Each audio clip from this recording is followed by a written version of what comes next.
रसीला films present DJ रसीला नया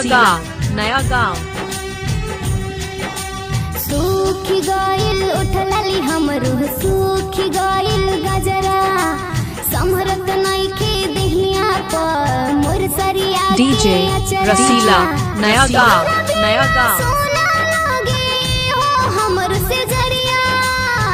एक पाल बितवला नहीं रह के पाजरिया की घर आ जाई हो सजना कि खन केला मोर कंगना कि घर आ जाई हो सजना कि खन केला मोर कंगना डीजे रसीला नया गाँव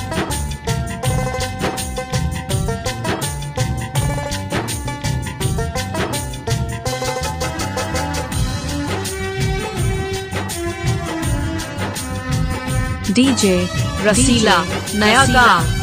गाँव दूर जाती राहित राहे काहे रास रचैला हमके बैठा के घर में तूता परदेसी हो गईला डीजे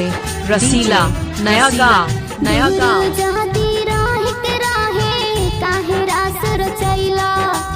हमके बैठा के घर में तूता परदेसी हो गईला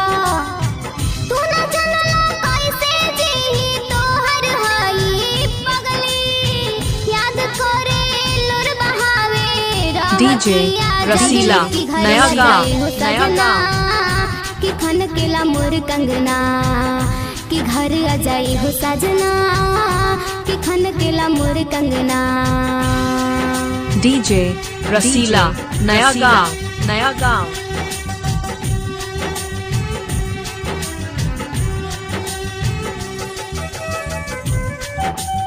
डीजे रसीला नया गाँव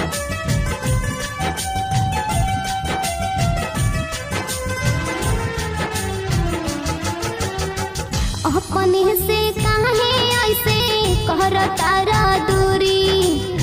जिगर जितेंद्र हमेशा के पूछ तू मजबूरी डीजे रसीला अपने नया से गाँव काहे ऐसे कहर तारा दूरी जिगर जितेंद्र हमेशा के पूछ तू मजबूरी कहाँ बने जवानिया अपन दुखवा में लेसी बाहरी सावती कवन दिल माजा बेसी की घर आ जाई हो सजना कि खन केला मोर कंगना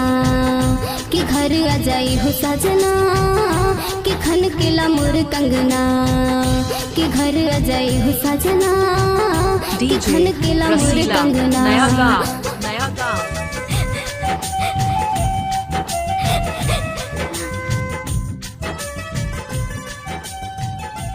डीजे रसीला नया गाँव